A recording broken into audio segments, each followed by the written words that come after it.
جو لوگ دین کو ایسے وقت میں اختیار کیا کرتے ہیں جبکہ دین پر چلنے والے کم ہوں، جو لوگ سنتوں کی اس وقت عظمت کو سمجھتے ہیں جب سنتوں کی بے قدری کی جاتی ہو، تو اللہ پاک دنیا کے اندر بھی ان کو چمکایا کرتے ہیں، اللہ پاک آخرت کے اندر بھی ان کو چمکاتے ہیں۔ مر تو سب نے ہی جانا ہے، نہ ولید رہا، نہ سلیمان رہا، نہ یزید رہا، لیکن عمر بن عبدالعزیز رحمۃ اللہ علیہ کا نام قیامت تک سنہری حروف سے لکھا جائے گا۔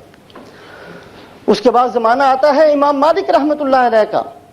پھر ان بادشاہوں نے ایک طریقہ اختیار کیا کہ جب حکومت کو سنبھالا کرتے تو لوگوں سے بیعت لیا کرتے۔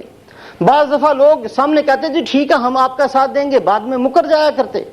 انہوں نے طریقہ یہ اختیار کیا کہ جب بیعت لیا کرتے تو طلاق کی قسم دلوایا کرتے کہ اگر تم میرا ساتھ نہیں دو گے تو تمہاری بیوی کو طلاق واقع ہو جائے گی۔ زبردستی یہ الفاظ کہلواتے تھے، صرف اس لیے کہ ایک بندہ اس ڈر سے کہ کہیں میرا گھر نہ اجڑ جائے ہر حالت میں بادشاہ کی ہاں میں ہاں ملاتا رہے۔ یہ طریقہ اختیار کیا۔ حضرت امام مالک رحمۃ اللہ علیہ نے اس زمانے میں فتویٰ دیا کہ جو آدمی زبردستی جس سے طلاق کے الفاظ کہلوائے جائیں گے طلاق واقع نہیں ہوگی۔ طلاق المکرہ لیس بشیء، زبردستی کی طلاق سے طلاق نہیں ہوتی۔ بادشاہ اگر زبردستی کسی کو یہ الفاظ کہلوا دے اس سے طلاق واقع نہیں ہوگی۔ بادشاہ نے پیغام بھیجا کہ جی آپ نے میرے خلاف فتویٰ کیوں دیا ہے؟ کہا خلاف کی یا موافقت کا نہیں مجھے پتا، دین کی ایک بات ہے، اس کی ضرورت ہے، آج بتلانی ہے، میں نے وہ کام کیا ہے، دین کا مسئلہ بتلایا۔ کہا جی جب کوئی پوچھے بتا دینا، نہ پوچھے تو اپنے گھر میں بیٹھے رہو۔ کہا میں ہر حالت میں بتاؤں گا، ممبر پر بیٹھ کر بھی بتاؤں گا، بازاروں کے اندر جا کر بھی یہ بتلاؤں گا، تاکہ دین کا مسئلے کی جس وقت ضرورت ہے اس کی اشاعت میری ذمہ داری ہے۔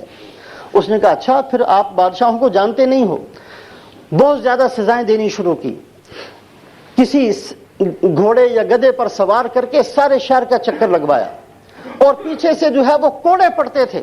اس حالت کے اندر بھی حضرت امام مالک رحمۃ اللہ علیہ فرمایا کرتے تھے من عرفنی فقد عرفنی ومن لم يعرفنی فانا مالک بن انس طلاق المکرہ لیس بشیء۔ اے لوگو جو تم میں سے مجھے جانتا ہے اس کو پتہ ہے میں کون ہوں، جو نہیں جانتا میں خود اپنا تعارف کرواتا ہوں کہ میرا نام مالک ہے، میں انس کا بیٹا ہوں، میں یہ مسئلہ بتاتا ہوں کہ زبردستی طلاق واقع نہیں ہوتی۔ کوڑے کھا رہے ہیں اور یہ مسئلہ بتلا رہے ہیں۔ چونکہ اس زمانے کے اندر علماء تو بہت سارے تھے لیکن یہ فتوے دینے کی ضرورت تھی، اس مسئلے کو پیش کرنے والے نہیں تھے۔ یہ ایک ایسا مسئلہ تھا جس میں اس کی قلت واقع ہو گئی۔ اللہ پاک کے ہاں امام مالک رحمۃ اللہ علیہ کا جو مقام ہے وہ کسی اور کا نہیں۔ اس اصول کو سامنے رکھیں کہ دنیا کے اندر جب کبھی بھی کسی چیز کی کمی ہوتی ہے تو اس کی قیمت بڑھ جایا کرتی ہے۔ اللہ پاک کے ہاں اصول بھی یہی ہے کہ جب شریعت کی اور اعمال صالحہ کی اور سنتوں پر عمل کرنے کی اور دین کو اختیار کرنے کی زمین پر کمی ہوگی، اللہ پاک کے نزدیک ایسے وقت میں دین پر چلنا زیادہ قیمتی بن جائے گا، اس لیے کہ دنیا کا اصول یہی ہے۔ حضرت امام احمد رحمۃ اللہ علیہ کا زمانہ آتا ہے۔ اس زمانے کے اندر بادشاہ نے ایک شوشہ چھوڑا کہ قرآن پاک مخلوق ہے۔ علماء بہت سارے ہیں، درباری علماء نے ساتھ دینا شروع کیا، جی ہاں بادشاہ ٹھیک کہتے ہیں۔ کچھ پھر علماء جو چپ کر کے بیٹھے یا جنہوں نے بادشاہ کی مخالفت کرنی شروع کی، بادشاہ نے کہا اچھا ٹھیک ہے، ان کی جاگیریں واپس لیں، ان کی جائیدادوں پر قبضہ کرنا شروع کیا۔ اگر کسی کے پاس عہدہ تھا تو عہدوں سے ان کو معزول کر دیا۔ جب یہ حالت ہوئی تو سب نے خاموشی اختیار کرنا شروع کر دی، صرف 4 بندے رہ گئے جنہوں نے کہا کہ نہیں، حق کو ہم کسی صورت میں نہیں چھوڑ سکتے۔ جب بادشاہ کی طرف سے بیڑیاں پہنچیں کہ ان کو گرفتار کر کے لایا جائے تو 2 نے کہا کہ جی ٹھیک ہے، جو بادشاہ کہتا ہے وہ ہم کہتے ہیں۔ امام احمد بن حنبل رہ گئے اور ایک محمد بن نوح نام تھا وہ رہ گئے۔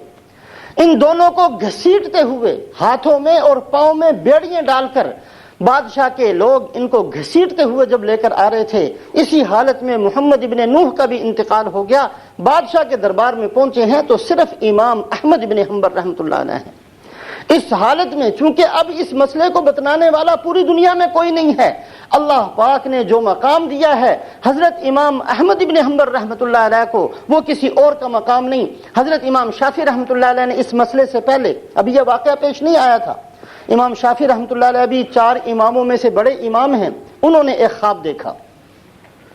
خواب یہ دیکھا کہ سرکار دو عالم حضرت محمد صلی اللہ علیہ وسلم تشریف لائے اور آ کر کہا کہ امام احمد بن حنبل کو خوشخبری سنا دو کہ اللہ پاک ان سے ایک کام لیں گے، قرآن پاک کے بارے میں ان کو آزمائش اور مصیبت میں ڈالا جائے گا، لیکن وہ جمے رہیں، اور جب وہ جمے رہیں گے تو اللہ پاک ان کی برکت سے اس مسئلے کو قیامت تک کے لیے حل کر دیں گے۔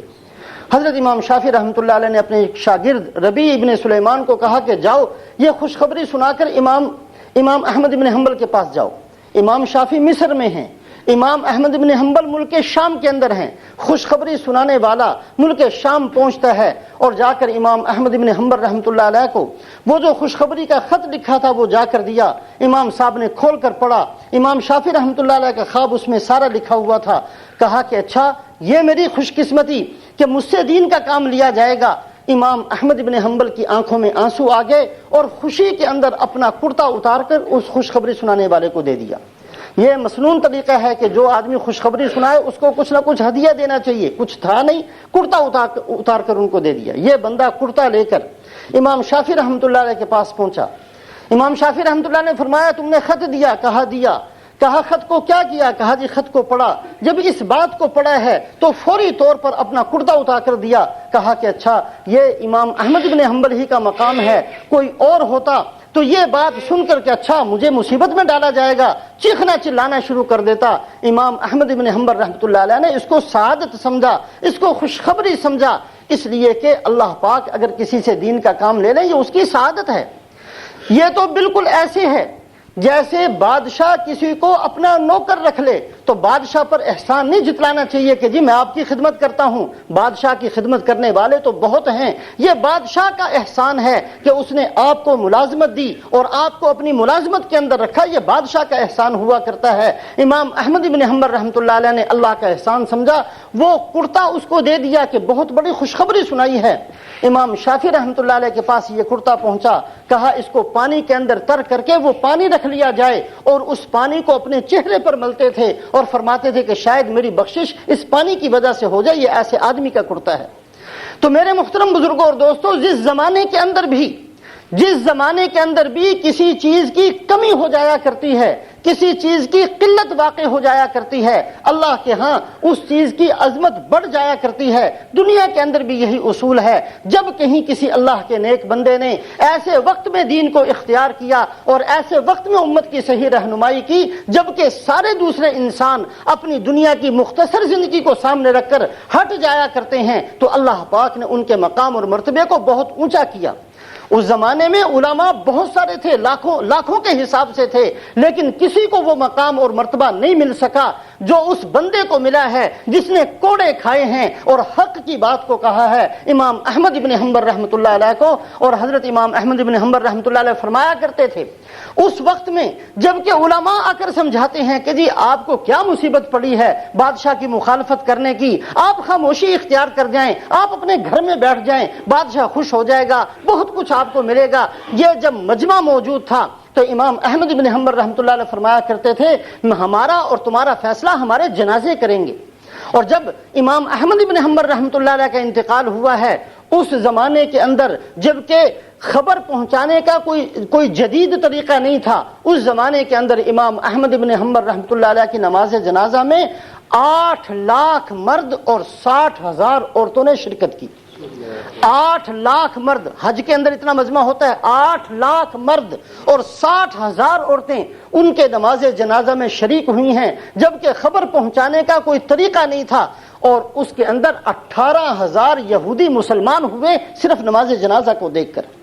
یہ خوش قسمت لوگ ہوتے ہیں جو اپنے آپ کو دین کے کاموں کے لیے استعمال ہو جانے کو اپنی خوش قسمتی سمجھتے ہیں۔ اللہ پاک ایسے لوگوں کو دنیا میں بھی چمکایا کرتے ہیں، ایسے لوگوں کو خدا پاک آخرت کے اندر بھی چمکائیں گے۔ اور اس بات کو بھی سامنے رکھیں کہ مر سبھی چلے گئے دنیا سے، رہا کوئی بھی نہیں۔ اگر آج امام احمد بن حنبل نہیں ہیں تو وہ لوگ بھی نہیں ہیں جنہوں نے اپنی تھوڑی سی دنیا بنانے کے لیے حق بات کو چھپایا تھا، ان میں سے بھی کوئی نہیں ہے، نہ ان کا مال ہے، نہ ان کے پاس جو انہوں نے جمع کیا تھا وہ باقی بچا۔